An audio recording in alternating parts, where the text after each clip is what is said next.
గారు నో కాదు మీరు ఒక్క పర్మిషన్ కూడా తీసుకొని రాలేకపోయారు. ప్రాణేత చేవెళ్ళ గురించి అసలు మీరు ఏమి తోక మొదలు పెట్టారు, తల మొదలు పెట్టలేరు అని చెప్తా ఉన్నారు. అయితే నేను వారికి ఒక విషయం గుర్తు చేస్తున్నాను. అప్పుడు కూడా నేను అక్కడ అపోజిషన్ లీడర్గా ఉన్నప్పుడు మాట్లాడింది. మహారాష్ట్ర ముఖ్యమంత్రి మనకు లేఖ ఏం రాశాడు? మీరు 152 మీటర్స్తో డిజైన్ చేసుకొని ప్లాన్ చేసుకొని ప్రాణేత చేవెళ్ళ ప్రాజెక్ట్ కడతా ఉన్నారు. మాకు అబ్జెక్షన్స్ ఉన్నాయి, మేము క్లియరెన్స్ ఇవ్వలేదు, మీరు కట్టబాహండి అని రాశాడని ఆయనే అఫీషియల్గా లేఖ చూపిస్తున్నారు. అంటే ఆనాటి కాంగ్రెస్ ప్రభుత్వం తుమ్మడిహట్టి దగ్గర 152 మీటర్స్ హైట్లో కట్టాలని ఆలోచన చేసి డిజైన్ చేసి ముందుకు పోకపోతే మహారాష్ట్ర ముఖ్యమంత్రి ఆ లేఖ అయితే రాయడు కదండి. It is clear. ఆనాడు ఉన్న ప్రభుత్వం తెలంగాణ రాష్ట్రంలో ఉన్నటువంటి ఎత్తైన ప్రదేశం 152 మీటర్స్ దగ్గర ప్రాణేత చేవెళ్ళ ప్రాజెక్టును కట్టి 160 TMC వాటర్ని తీసుకొని వచ్చి తెలంగాణ పెద్ద ఎత్తున గ్రావిటీతో ఉపయోగపడేటట్టుగా అతి తక్కువ ఖర్చుతో డిజైన్ చేసి ఇచ్చారు. అధ్యక్ష, మీరేం చేశారు?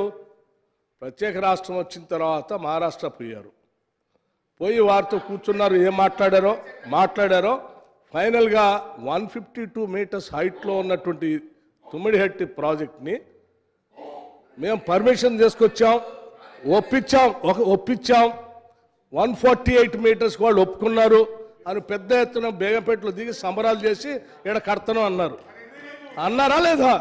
ఇది వాస్తవా కాదా? 148 మీటర్స్కి ఇచ్చారు, మాకు పర్మిషన్ తీసుకొని వచ్చాం అని బేగంపేటలో దిగి సంబరాలు చేసి అప్పుడే ఎవరినో వాళ్ళైనా పిలిచారు. చివరికి ఏం చేశారు అధ్యక్ష?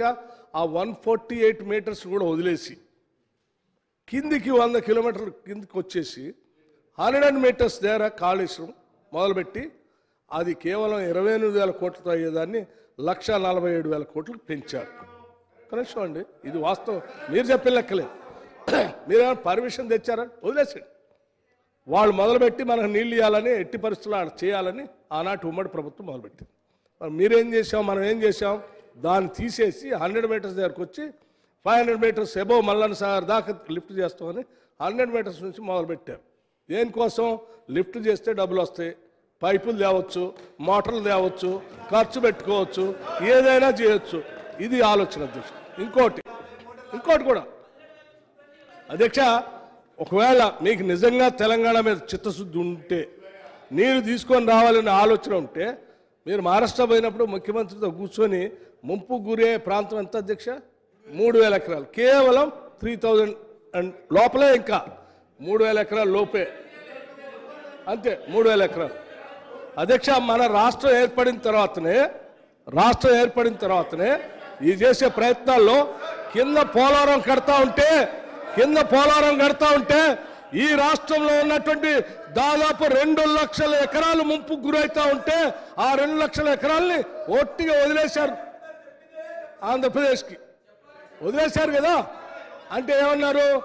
ప్రధానమంత్రి గారు ఇచ్చేశారు, మేము వదిలేసామన్నారు. అధ్యక్ష, నేను అడుగుతాను ఒక రాష్ట్ర ముఖ్యమంత్రిగా, నా కింది రాష్ట్రం పోలవరం కట్టుకుంటా ఉంది, మీరు చెప్తా ఉన్నారు కాబట్టి 2 లక్షల ఎకరాలు నేను వదిలేస్తా ఉన్నా, అట్లాగే నేను ప్రాజెక్టు కట్టుకోవడానికి నాకు కావాల్సింది కేవలం 3,000 ఎకరాలే, అది ఇచ్చినట్టే ఈ 3,000 ఎకరాలు నాకు ఇవ్వండి అని నువ్వు ఆ రోజు ప్రధానమంత్రిని అడిగితే 152 మీటర్స్ దగ్గర కట్టుకోవడానికి ఆయనే 3,000 ఎకరాలు మహారాష్ట్ర ఒప్పించి క్లియరెన్స్ ఇప్పించాడు.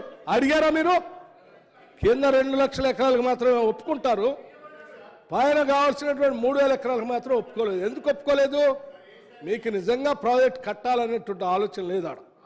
152 మీటర్స్ దగ్గర ప్రాజెక్ట్ కట్టాలనే ఆలోచన లేదు. ఉండి ఉంటే డెఫినెట్గా మా 2 లక్షల ఎకరాలు మీరు ప్రధానమంత్రిగా కింది రాష్ట్రానికి ఇస్తా ఉన్నారు, మరి మేము ప్రాజెక్ట్ కట్టుకోవడానికి మాకు కూడా 3,000 ఎకరాలు మునిగిపోతుంది కాబట్టి మహారాష్ట్రకి ఆ మాట చెప్పండి.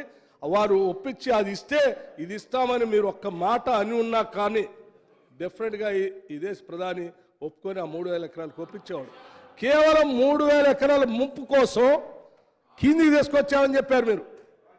152 మీటర్స్ నుంచి కిందికి దాన్ని ఎక్స్క్యూజ్గా చూపించి కింది తీసుకొని వచ్చి 100 మీటర్ల దగ్గర కొట్టి దాన్ని పెంచి అధ్యక్ష మోటార్ ల్యాండ్లో తీసుకొచ్చారట.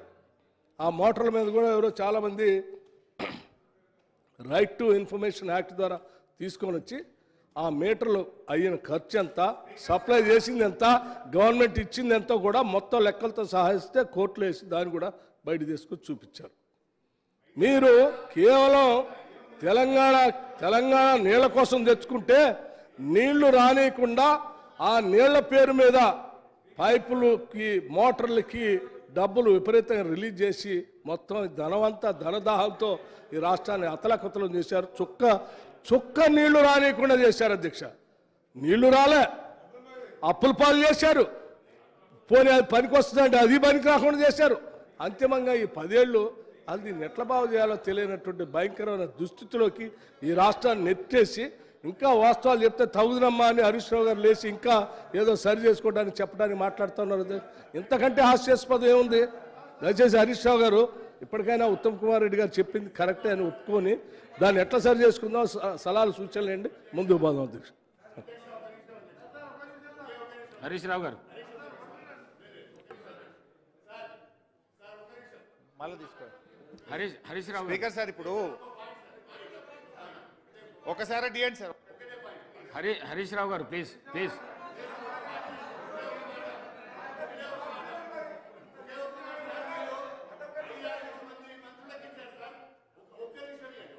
హరీష్ రావు గారు మీరు మాట్లాడిన తర్వాత ఇస్తారు. హరీష్ రావు గారు మాట్లాడండి, మీరు మాట్లాడండి. ఇప్పుడు స్పీకర్ సార్